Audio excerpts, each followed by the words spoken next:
नमस्कार विद्यार्थी मित्रांनो, मी Sandeep Desale sir, Suman high school number 6 Marathi माध्यम.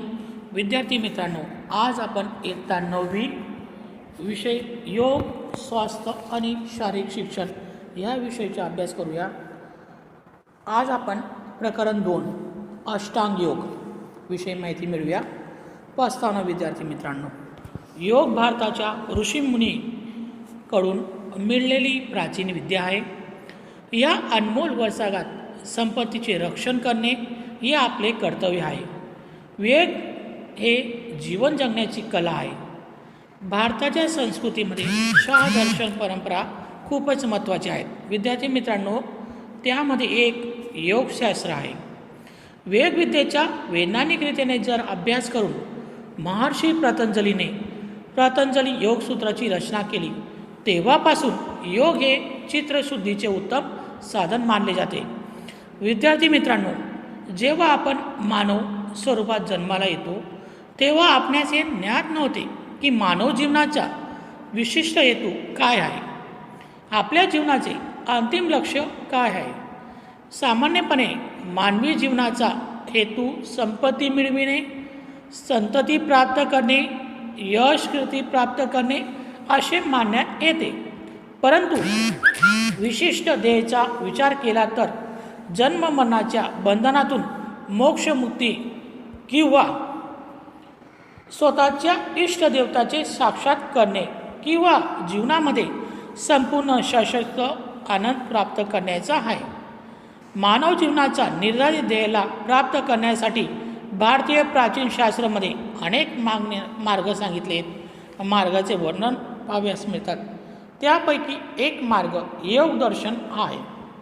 योगच्या परिभाषेत अनेक प्रकारचे मार्ग सांगितले आहेत, जसे की कर्मयोग, भक्तियोग, ज्ञानयोग, हठयोग आणि अष्टांग योग. विद्यार्थी मित्रांनो, जर आपण पाहिलं असेल, प्रत्येक मार्गांची पद्धत, दिशा जरी वेगळे असतील तरी सर्वांचे अंतिम ध्येय एकच असते. भारतीय संस्कृतीत खूप विशाल आहे आणि यामध्ये प्रत्येकाला स्वतःचे अनुकूलताचे प्रमाणे मार्ग मिळत असतो. स्वतःच्या विविध आवडीनुसार आणि व्यक्तीच्या शक्तीनुसार स्वतःचे अनुरूप मार्गाने निवड करतात.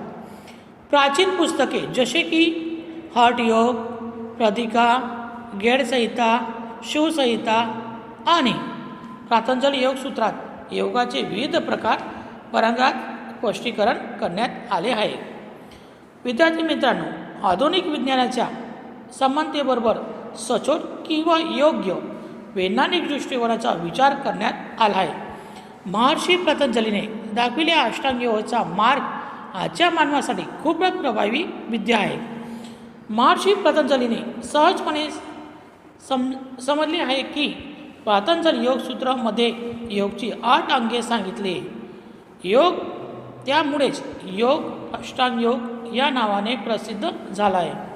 त्यामध्ये विविध 8 अंगांचा समूह असल्यामुळे अष्टांग योग म्हणून ओळखण्यात येत असतो. विद्यार्थी मित्रांनो, आता आपण बहिरंग योग विषयी माहिती मिळूया. महर्षी पतंजलीने साधन पादमध्ये 29व्या सूत्रामध्ये सुरुवात करून विभूतीच्या पदाच्या 3ऱ्या सूत्रात अष्टांग योगचे वर्णन केले आहे. त्यामध्ये पहिल्या 5 अंगांना बहिरंग योग म्हणून ओळखण्यात येते, तेव्हा बाकीच्या 3 अंगांना अंतरंग योग म्हणून ओळखण्यात येते. बहिरंग योगमध्ये समिष्ट 5 अंगे आहेत. 1 यम, 2 नियम, 3 आसन, 4 प्राणायाम आणि 5 प्रत्याहार. प्रत्याहारला अनेक योगाचार्य अंतर्गत योग म्हणून पण वर्णन करतात. पहिले 4 अंगे म्हणजे यम, नियम, आसन आणि प्राणायाम यांचा शरीराच्या बाह्यक्रियेबरोबर संबंध असतो, त्यामुळे त्यांना बहिरंग योग असे म्हणतात.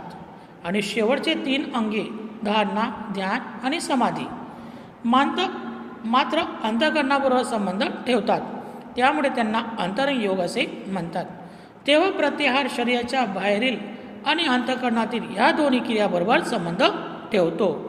विद्यार्थी मित्रांनो, त्यामुळेच प्रत्याहारी ही सुरुवातीला बहिरंग योग आहे, परंतु अभ्यास करिता ते अंतरंग योगमध्ये परिणाम करत असते. बहिरंग योगचे समिष्ट अंग यम, नियम, आसन, प्राणायाम आणि प्रत्याहार यांचा सविस्तर अभ्यास आपण मिळवूया. विद्यार्थी मित्रांनो, अष्टांग योगची परिभाषेत महर्षी पतंजलीने खालील सूत्र सांगितले की अर्थ यम, नियम, आसन, प्राणायाम, प्रत्याहार, धारणा, ध्यान, समाधी हे 8 अंगे. विद्यार्थी मित्रांनो, सामान्य परिभाषेत विचार केला तर योग प्राचीन ऋषी मुनींनी दिलेली जीवन जगण्याची सुव्यवस्थित वैज्ञानिक पद्धती आहे. अष्टांग योग ही महर्षी पतंजलीने दिलेली व्यक्तीच्या आंतरिक शक्तीच्या विकसित करण्याची गुरुकिल्ली आहे. या पवित्र बंधनातून मुक्त करून क्रमबद्ध मार्ग अष्टांग योग हा अंतिम सिद्धी प्राप्त करण्यासाठी दाखवला आहे. एक दर्शनामध्ये मानवाच्या शरीर, मन आणि आंतरिक चेतनाच्या विकासासाठी अष्टांग योगद्वारा शारीरिक स्थिरता, मानसिक शांती, बौद्धिक परिपक्वता आणि आध्यात्मिक आनंदाची अनुभूती होते. योगची 8 अंगे परस्पर अवलंबून आहेत. त्यांचा आपण पाहूया. अष्टांग योगच्या मतानुसार 8 अंगे एकमेकांशी पूरक असतात. विद्यार्थी मित्रांनो, आता अष्टांग योगचा आपण पहिला अंग पाहूया. यम. यम ही अष्टांग योगाची प्रथम पायरी आहे. महर्षी पतंजलीने एकूण 5 प्रकारच्या यमचे वर्णन केले. हे खालीलप्रमाणे: इंद्रियाचे संयम आणि मनावर नियंत्रण मिळवणे यमचे कार्य. यमचे बी आपण 5 प्रकार पाहणार विद्यार्थी मित्रांनो. त्याच्यात 1 अहिंसा, 2 सत्य, 3 अस्तेय, 4 ब्रह्मचर्य आणि 5 अपरिग्रह. चला आपण अहिंसाविषयी माहिती मिळूया. सामान्यपणे दुसऱ्याला किंवा स्वतःला दुःख न देणे म्हणजे अहिंसा होय. योगच्या भाषेत हिंसेचा स्थूळ आणि सूक्ष्म अशा दोन्ही रीतीने विचार करण्यात येतो. कोणत्याही प्राणीमात्रास शरीर, वाणी, मनाने कष्ट न देणे म्हणजे अहिंसा होय. शरीराने म्हणजे शारीरिक कष्ट न देणे, वाणीमुळे म्हणजे कडू वचनाने किंवा बोलण्याने दुःख न देणे आणि मनाने म्हणजे वाईट न करणे. अशा प्रकारे अहिंसाचे पालन करण्यात योग मार्गात जलद गतीने पुढे जाता येते.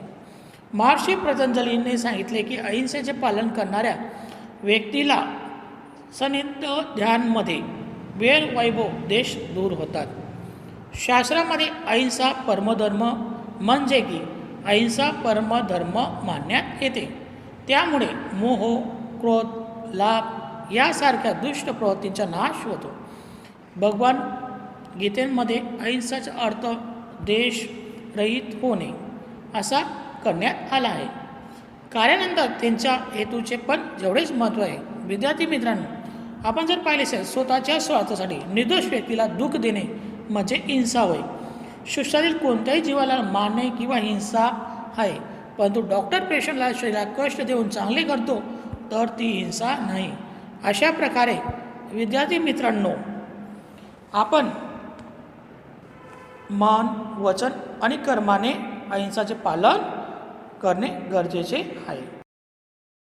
विद्यार्थी मित्रांनो, आता आपण दुसरं पॉईंट पाहणार आहे सत्य. सत्य म्हणजे खरे बोलणे, परंतु सत्याच्या मूळचा स्वीकार आणि खोटे बोलण्याचा संपूर्ण त्याग करणे म्हणजे सत्य होय. आपण जी गोष्ट जशी ऐकली असेल त्याच स्वरूपात सांगणे याला सत्याची परिभाषा म्हणतो. परंतु ह्या सत्याची व्याख्या अपूर्ण आहे. सत्याचे व्यापक स्वरूप समजणे गरजेचे आहेत. विद्यार्थी मित्रांनो, स्वार्थी बनून असत्य बोलणारा की ज्यापासून अहित होणार मनोवैज्ञानिक उपचारासाठी बऱ्याच वेळेस असत्य बोलून पेशंटला चांगले करतात, म्हणून त्याला असत्य म्हणू शकत नाही. कारण की डॉक्टर पेशंटच्या चांगल्यासाठी अशा प्रकारे तो सत्याबरोबर समजून योगचे मार्गदर्शक अभ्यासक यांची माहिती आहे. आपण पाहिलं असेल विद्यार्थी मित्रांनो, साहस आणि प्रामाणिकतेबरोबर सत्यवादी प्रयत्न करणे गरजेचे आहे. असत्यामध्ये गुंतलेले मन नेहमी अशांतीचा अनुभव करत असते आणि सत्याच्या आचरणामध्ये मन नेहमी प्रसन्न राहते. आता तिसरा पॉईंट बघू विद्यार्थी मित्रांनो, अस्तेय. अस्तेय म्हणजे चोरी न करणे.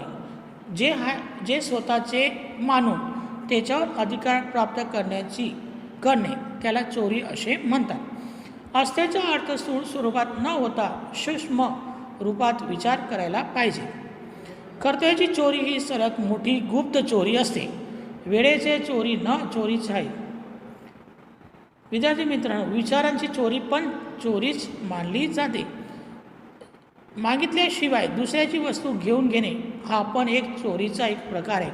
अशा प्रकारे योग मार्गात पुढे जाऊ इच्छिणाऱ्या चोरीपासून पण दूर राहिले पाहिजे. विद्यार्थी मित्रांनो, आता चौथा पॉईंट पाहूया. ब्रह्मचर्य म्हणजे सामान्यपणे असे मानण्यात येते की स्त्री संग न करणे, परंतु ब्रह्मचर्याचा अर्थ विशाल आहे. म्हणजे ब्रह्मचर्याचे आचरण म्हणजे अर्थात ब्रह्मचर्याच्या प्राप्तीसाठी आवश्यक वर्णन करणे. ब्रह्मचर्य म्हणजे सर्वच इंद्रियांचा संयम करणे, अर्थात विवेकपूर्ण मर्यादामध्ये राहून प्रत्येक इंद्रियांना उपयोग करणे. शरीर नियंत्रण राहील, परंतु मनाप्रमाणे विकार असेल तर त्याची काही अर्थ नाही. यासाठी ब्रह्मचर्याचे पालन मन वचन आणि कर्माने केले पाहिजे. ब्रह्मचर्य म्हणजे शास्त्रात सांगितले आहे की अर्थ आहे की त्यासाठी ब्रह्मचर्याचे पालन मन वचन आणि कर्माने झाला पाहिजे. ब्रह्मचर्य म्हणजे शास्त्रात सांगितले वीर्य अर्थात शक्तीप्रमाणे, तेच त्यांना मात्र शारीरिक नाही तर मनोवैज्ञानिक शक्तीच्या स्वरूपाने पाहिले पाहिजे. ब्रह्मचर्याचे पालनामध्ये आंतरिक तेज शक्ती संग्रह होतो आणि जलद गतीने आध्यात्मिक प्रगती पण प्राप्त करण्यात येत असते. विद्यार्थी मित्रांनो, आता आपण पाचवा पॉईंट पाहूया. अपरिग्रह म्हणजे संग्रह न करणे. स्वतःच्या गरजेसाठी कोणत्याही जास्त वस्तूचा संग्रह न करणे म्हणजे अपरिग्रह होय. जीवनात उपयोगी अशा कोणत्याही वस्तूचा अवश्य नसताना सुद्धा संग्रह न करणे म्हणजे अपरिग्रह होय. त्यासाठी साधना करणे, जर जरुरी पुरतेच कमीत कमी आवश्यक तेवढाच संपूर्ण संतोषी मनाने वस्तू ठेवल्या पाहिजेत. अपरिग्रह स्थूळ स्तरावर आपण पाहिले असेल की स्थूळ स्तरावर नाही तर मानसिक स्तरावर पण असले पाहिजे. मनुष्यामध्ये अपरिग्रहाची भावना जेवढी मजबूत होईल तेवढी सत्याच्या आनंदाची जास्त अनुभूती होऊ शकते. इंद्रिय संयम तसेच मनावर नियंत्रण मिळवण्यासाठी महर्षी पतंजलीने वरील 5 यम सांगितले. खरोखर ते 5 यम व्यक्तीच्या समाजामध्ये अन्य लोकांबरोबर कशा प्रकारे वर्तन करावे त्याचे मार्गदर्शन दिले आहेत. समाजामध्ये जसे जास्तीत जास्त व्यक्ती या 5 यमाचे व्यवहारामध्ये आचरण करतील तर अशी समाजामध्ये सुख समृद्धी शांती संवाद पण स्थापित होऊ शकतो. विद्यार्थी मित्रांनो, आता आपण नियमविषयी माहिती प्राप्त या. अष्टांग योगचे दुसरे अंग. नियम. महर्षी पतंजलीचे योगची दुसरी पायरी नियम आहे, ज्यांनी यमप्रमाणेच 5 नियम पण सांगितले. खालीलप्रमाणे आहेत. ते जीवनाचा विकास करू इच्छिणारे व्यक्तीच्या स्वतःच्या रीतीने नियम पाळले पाहिजे. 1 स्वच्छ, 2 संतोष, 3 जप, 4 स्वाध्याय आणि 5 ईश्वर प्रणिधान. आता पहिलं पाहूया विद्यार्थी मित्रांनो. 1 स्वच्छ सामान्य अर्थ म्हणजे शुद्धी किंवा पवित्रता. शौच आणि शुद्धी 2 प्रकारे सांगितली जातात. एक बाह्य शुद्धी आणि एक आंतरिक शुद्धी. मात्र सामाजिक क्रिया सारखी शुद्धी ही बाह्य शुद्धी असते. व्यक्तीच्या बाह्य प्रदर्शनाशिवाय आंतरिक पवित्रता पण जरुरी आहे. शरीराबरोबर मनाची शुद्धी म्हणजे अभिमान राग द्वेष दुःख या सर्व वाईट प्रवृत्तींचा दूर करणे म्हणजे आंतरिक शुद्धी होय. आंतरिक पवित्रता शुद्धी योगचा प्रथम नियम आहे. विद्यार्थी मित्र, आता दुसरा पॉईंट पाहूया आपण. 2 संतोष म्हणजे जे आहे जसे आहे त्याच्यामध्ये प्रसन्नता मानणे. शरीरात टिकविण्यासाठी संतोष हे अत्यंत उपयोगी अंग आहे. संतोष सुखाचे मूळ आहे आणि इच्छा हे दुःखाचे मूळ आहे.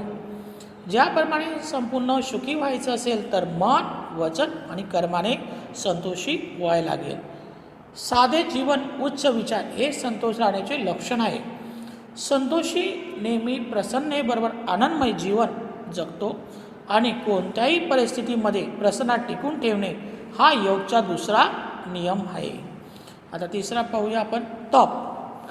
तप शब्द तप धातूवरून घेण्यात आला आहे किंवा बनलेला आहे, ज्याचा अर्थ होतो तपणे असा होतो. जसे सोन्याला तापल्याने त्याच्यामध्ये असलेली अशुद्धी दूर होते. त्याचप्रमाणे तप शारीरिक आणि मानसिक रीतीने फळाच्या आशेशिवाय करणे आवश्यक आहे. निस्वार्थपणे मन वचन आणि कर्माने केलेले तपने सिद्धी प्राप्त करता येते. तपाचा दुसरा एक अर्थ असा होतो की जीवनामध्ये आपण नक्की केलेल्या उच्च ध्येयाला प्राप्तीसाठी शारीरिक मानसिक परिश्रम करणे वर्तमान काळात हा अर्थ अधिक योग्य लागतो. विद्यार्थी मित्रांनो, आता आपण चौथा पॉईंट पाहूया. स्वाध्यायामध्ये अध्याय स्वतःचे जीवनात अध्ययनाला स्वाध्याय असे म्हणतात. ज्याप्रमाणे स्वतःला ला ओळखू शकतो त्याला आपण स्वाध्याय म्हणू शकतो. त्याचे 3 प्रकार समजूया. वेदशास्त्रात वाचन केल्याने विषयाचे चिंतन, ईश्वर नाम जप तेवढेच नाही तर स्वतःच्या स्वभावाने अंतःकरणात निरीक्षण करणे पण स्वाध्याय आहे. स्वाध्यायामुळे अंतर्मुखी बनते.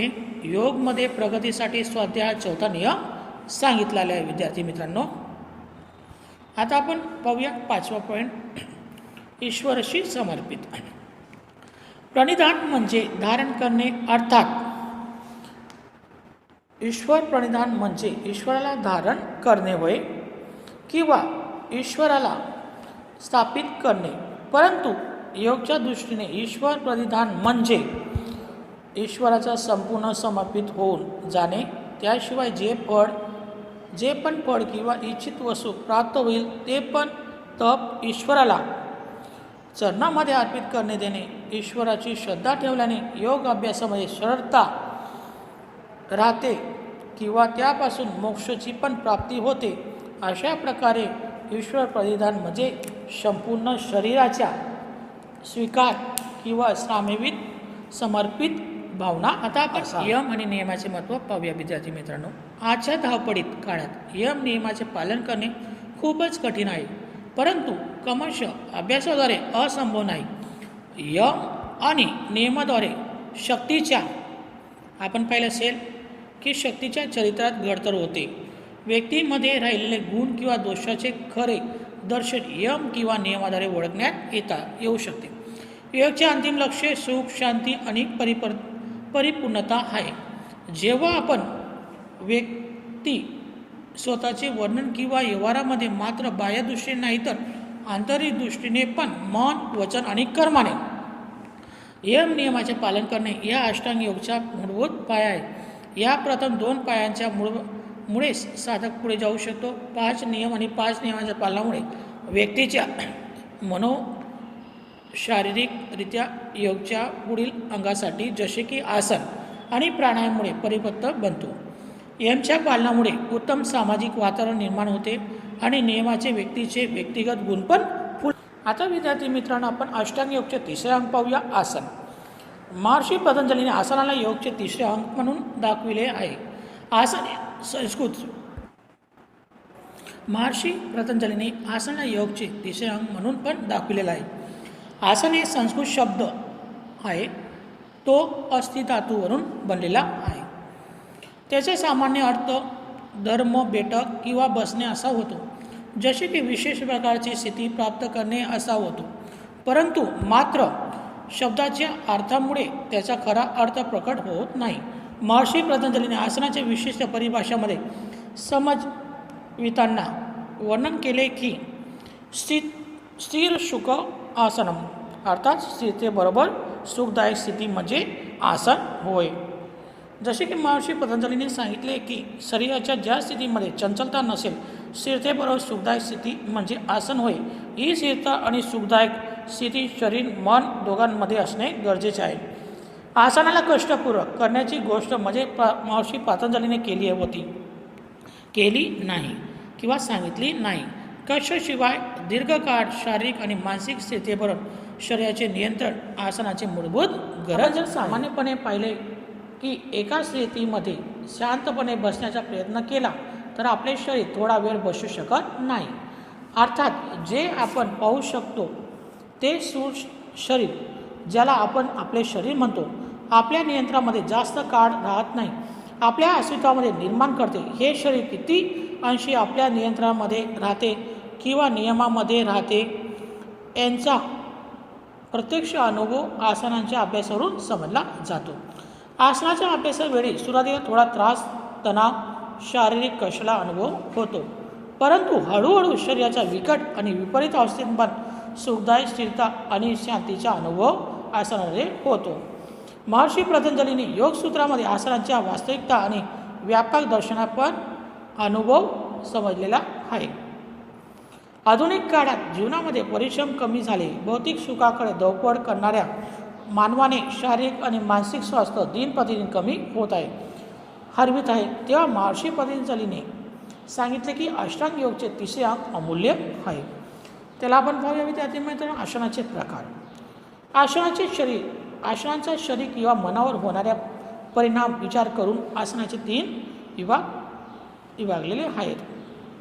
त्याचा पहिला पाहूया बेटा आपण. ध्यानात्मक आसन, स्वास्थ्यवर्धक आसन आणि आरामदायक आसन. पहिलं पाहूया विद्यार्थी मित्रांनो, ध्यानात्मक आसन. ज्या आसनामध्ये दीर्घकाळपर्यंत थकल्याशिवाय स्थिरता आणि सुखाबरोबर प्राणायाम किंवा ध्यानाची उपयोग घेण्यात येतात, त्या आसनाला ध्यानात्मक किंवा ध्यानप्रेरक आसन असे म्हणतो. त्यामुळे मन शांत होते, मानसिक चंचलता आणि तणाव कमी होतो.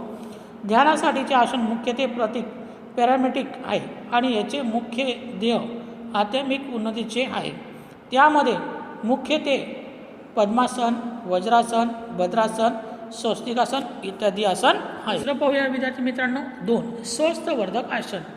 या आसनाचा मुख्य हेतू स्वास्थ्य किंवा आरोग्य वाढविण्यासाठीचा आहे. मोठ्या प्रमाणात आसनाचा यामध्ये समावेश केला जातो. त्यामुळे करोडरज्जू, पोटातील अवयवाकडे जास्त महत्त्व देण्यात आले. करोडरज्जू हा शरीराचा आधार होतो आणि त्यांची स्थितीपात्रता दीर्घकाळपर्यंत टिकून ठेवण्याची ही आसने आहे अनिवार्य आहे. त्यामध्ये मुख्यत्वे उत्तानपादासन, भुजंगासन, हलासन, धनुरासन, गोमुखासन, पवनमुक्तासन वगैरे आसनांचा समावेश करतो. आता आपण तिसरा प्रकार पाहूया विद्यार्थी मित्रांनो, आरामदायक आसन.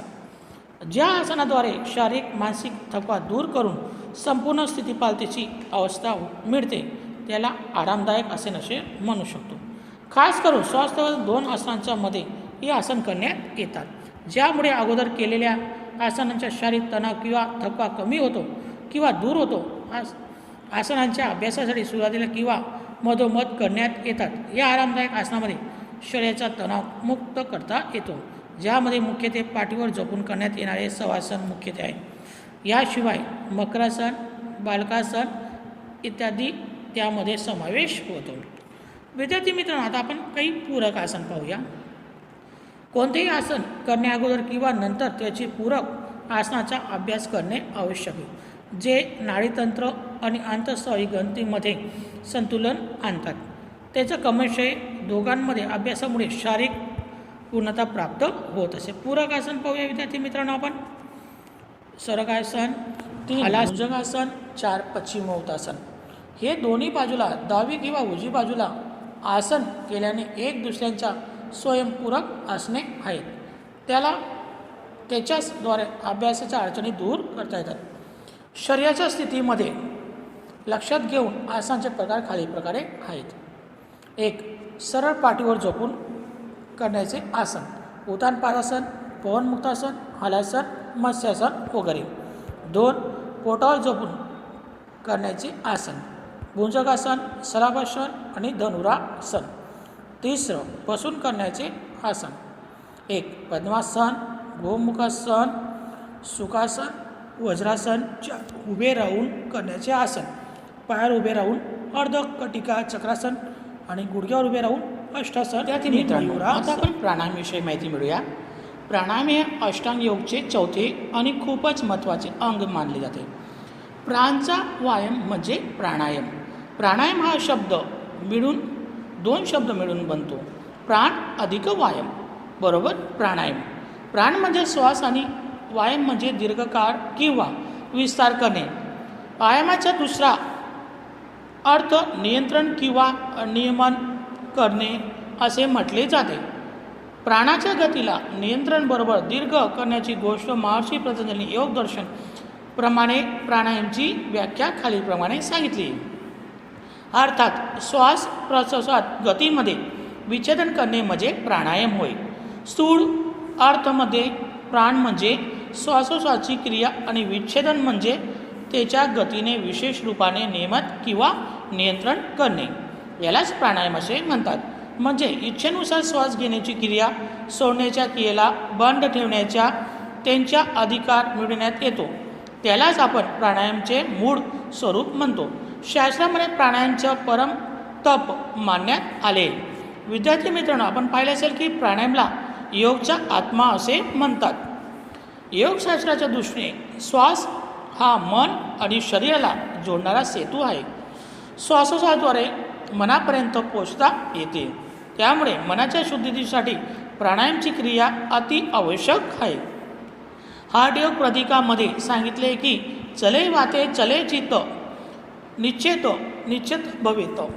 म्हणजे हठयोगमध्ये प्रतीकाप्रमाणे प्राणायामची व्याख्या सांगितलेली आहे खालीलप्रमाणे. म्हणजे की ज्याने श्वासाला बांधले आहे त्याने मनाला पण बांधलेले आहे. प्राचीन शास्त्रामध्ये पण सांगितले की ज्याने मन तत्वाला जाणले त्याने वेदना पण जाणून घेतल्या आहेत. वेदात सूत्रामध्ये दाखवले आले की श्वास प्रश्वासाचा ब्रह्म असेही म्हणण्यात आलेले आहे. प्रत्येक शास्त्रामध्ये प्राण आणि प्राणायामच्या सर्वच स्थान देण्यात आले. जसे की चले वाते चले चित्त निश्चेत निश्चल भवेत. म्हणजे की जेव्हा वात श्वास चलित असतो तेव्हा मन म्हणजे चित्त पण चलित असते, आणि जेव्हा वात अर्थात श्वास विद्यार्थी मित्रांनो तेव्हा आपली चित्त पण स्थिर बनते. ब्रह्मांडमध्ये असलेल्या प्राणतत्वमधून श्वासाद्वारे प्रत्येक मनुष्याच्या स्वतःची प्राणाची गरज मिळून येते, आणि हेच प्राणायाममुळे प्राणतावर प्रभुत्व मिळवून शरीराला जास्तीत जास्त शक्तिशाली बनू शकतो. शरीरामध्ये उत्पन्न होणारी शक्तीवर आणि शरीरामध्ये वाढणाऱ्या प्राणाच्या संसार समज मिळून त्याचा अर्थ अशा प्रकारे उपयोग करावा की जे प्राणायामद्वारे विस्तृत माहिती सांगितली आहे. थोडक्यात प्राणायाम मनाला वशमध्ये करण्याची क्रिया आहे. प्राणायाम प्रेमाने स्वतःच्या नियंत्रणमध्ये लावण्यात रामबाण औषध म्हणजे प्राणायाम. विद्यार्थी मित्रांनो, आता आपण प्राणायामचे स्वरूप पाहूया. प्राणायामला 3 टप्प्यात विभागलेले आहेत. 1 पूरक म्हणजे श्वास घेण्याची क्रिया. 2 कुंभक म्हणजे श्वासाला शरीरामध्ये रोखून ठेवण्याची क्रिया. 3 रेचक श्वासाच्या बाहेर निष्कर्ण सोडणे म्हणजे क्रिया. या तिन्ही क्रियांमध्ये विद्यार्थी मित्रांनो समूहाचे प्राणायाम पूर्ण स्वरूप देण्यात आले. शास्त्रामध्ये कुंभकाल मूळ प्राणायाम म्हणून सांगण्यात आले, म्हणजे की प्राणायाममुळे श्वासाला रोखून ठेवण्याची क्रिया खूपच महत्त्वात देण्यात आले. कुंभकाचे 2 प्रकारे अंतकुंभक आणि श्वास शरीराच्या आत रोखून ठेवणे, आणि 2 बाह्य कुंभक म्हणजे श्वास शरीराच्या बाह्य रोखून ठेवणे. प्राणायामचा सामान्य अर्थ रोखून ठेवणे असा असेल, परंतु अंतःकरणात मन वर ताबा मिळवण्यासाठी उत्तम गुरुकिल्ली आहे. विद्यार्थी मित्रांनो, आपण पाहिले असेल की जसे म्हटले की प्राणायाममुळे मात्र शारीरिक शक्तीच्या नाही तर अचेतन मनाच्या खोलकर लपलेल्या सुपुष्ट शक्तीचा पण जागृत करता येते. प्राणायाममुळे अभ्यासामुळे अति चमत्कारी परिणाम पण मिळविता येतात, परंतु त्याचा योग्य रीतीने जर अभ्यास केला नाही तर ते आपल्यासाठी खूपच हानिकारक पण होऊ शकते. विद्यार्थी मित्रांनो, आता आपण योग रीतीने प्राणायामचा अभ्यास केल्याने सर्वच रोग नष्ट होतात आणि खोट्या रीतीने अभ्यास केल्याने रोग उद्भवतात. प्राचीन शास्त्रामध्ये पण उल्लेख केला आहे की प्राणायामद्वारे स्त्रियाला पण वंश करता येते, परंतु युक्तिशिवायचा खोटा अभ्यास वेड्या हातीवर सवारी करण्यासारखा असतो. स्वामी सरस्वतींनी प्राणायामची समजुती दिली आहे, आणि प्राणायामच्या अभ्यासामुळे प्राणायाम पोचते जे प्राण, अपान, समान, उदान आणि व्यान नामक प्राणांचा बनलेला आहे. त्यामध्ये येणाऱ्या अडचणी दूर करून निर्मळ शरीराचे नियंत्रण होते. त्यामुळे प्राणतत्वाला धारण करण्याची कला, त्याला व्यक्त करण्याची क्षमता प्राप्त होते.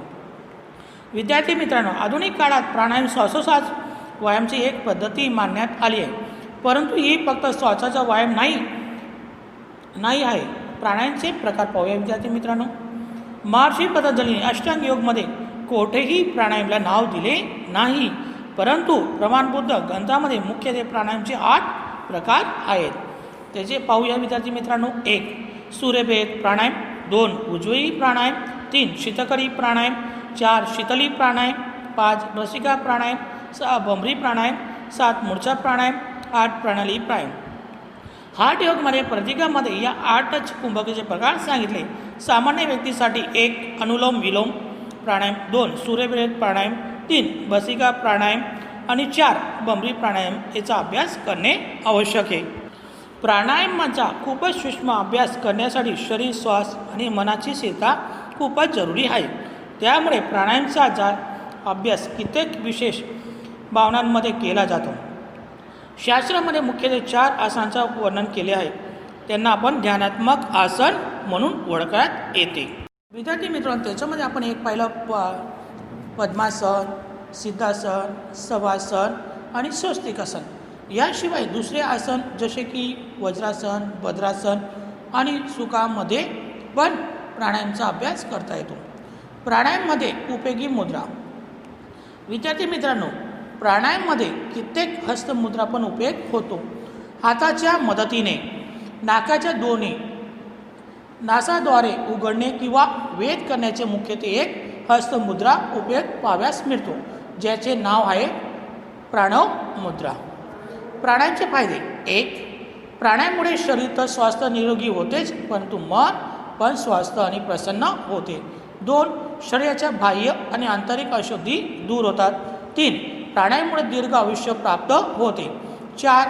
एकाग्रता, स्मरणशक्ती, निर्णयशक्ती, अभिव्यक्त करण्याच्या शक्तीत वाढ होते. प्राणायाममुळे शरीराची दृढता, नाड्यांमध्ये शुद्धता आणि मनामध्ये एकाग्रता प्राप्त होते. शास्त्रामध्ये प्राणायामची महिमा सांगितली की प्राणायाममुळे सर्व पाप कर्मांचा नाश होतो. प्राणायाममुळे सर्व शारीरिक रोग आणि मानसिक रोग पण दूर होतात. परंतु निरंतर अभ्यासाने आध्यात्मिक आनंद म्हणजे सहजित आनंद स्वरूपाला प्राप्त करता येते. शेवटचं विद्यार्थी मित्रांनो, महर्षी पतंजलीने सांगितले की अर्थाने प्राणायाममुळे प्रकाशाचे म्हणजे की ज्ञानावर असलेले मोहचे आवरण दूर होते. ज्ञान प्राप्तीसाठी सहज आणि सरळ बनते. विद्यार्थी मित्रांनो, आता आपण अष्टांग योगमध्ये 5वे जे अंग आहे ते महत्त्वाचे प्रत्याहारविषयी माहिती मिळूया. प्रत्याहार हे अष्टांग योगचे 5वे अंग, त्याला अंतरंग योगाचे प्रवेशद्वार पण म्हणतात, ओळखण्यात येते. प्रत्याहार शब्द 2 शब्दांनी जोडलेला आहे. प्रति अधिक आहार. प्रति म्हणजे समोरची दिशा, जसे की प्रति आघात म्हणजे प्रत्याघात. अर्थात आघातच्या समोरची दिशामध्ये, तसेच प्रति म्हणजे समोरच्या दिशामध्ये. आहार म्हणजे भोजन, खोराक. परंतु व्यापक अर्थ पाहिले तर आहार म्हणजे इंद्रियांमार्फत स्पंदने अंदर म्हणजे की अंतःकरणात घेणे. आपले 5 इंद्रिया आणि त्यांचा आहार खालील कोष्टकात आपण विद्यार्थी मित्रांनो पाहणार आहे. कोष्टकमध्ये पाहूया. त्याच्यात आपल्याला साधन, इंद्रिया आणि आहार दिलेत. आता आपण साधन पाहणार आहे. डोळे, त्यांचं काय असतं, चतुर्दशी म्हणतो आपण त्यांना, दृश्य. कान काय कार्य करत असते, शब्द. नाक गंध, बरोबर, आणि जीभ स्वाद, आणि त्वचा ही स्पर्शाचे कार्य करत असेल. असे की हे 5 इंद्रिया आपापल्या आहाराकडे वळलेली असतात. त्यामुळे त्यांना प्रति म्हणजे चित्राकडे किंवा मनाकडे वळविणे, त्याचे नाव म्हणजे प्रत्याहार. याचप्रमाणे प्रत्याहार म्हणजे इंद्रियांना आपापल्या विषयामधून मागे वळून लक्ष केंद्रित करविणे प्रत्याहार होय.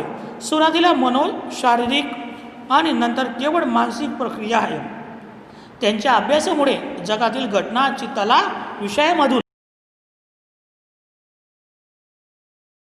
विद्यार्थी मित्रांनो मागे वळून अंतचेतनेकडे घेऊन जाण्याची क्रिया म्हणजे प्रत्याहार होय. कासव हे प्रत्याहाराचे श्रेष्ठ उदाहरण आहे. त्याचप्रमाणे कासव स्वतःच्या अंगांना आतमध्ये खेचून घेतो. त्याचप्रमाणे प्रत्याहार साधक स्वतःच्या इंद्रियांना आतमध्ये आंतरिक चेतनेकडे ओढवून घेतो. याचप्रमाणे मनाची एकाग्रता, पवित्रता, निश्चयता आणि शांती प्राप्त झाल्यानंतर साधक अंतरंग योग की धारणा, ध्यान आणि समाधीकडे योग्य बनतो. विद्यार्थी मित्रांनो, प्रत्याहार हा आर म्हणजे जसं आपलं चित्त, इंद्रिय आणि जगत याच्याकडे ओढून घेऊन जातो. विद्यार्थी मित्रांनो, आज आपण प्रकरण 2 अष्टांग योगची माहिती मिळवली. ते तुम्हाला कळलंच असेल. विद्यार्थी मित्रांनो, धन्यवाद.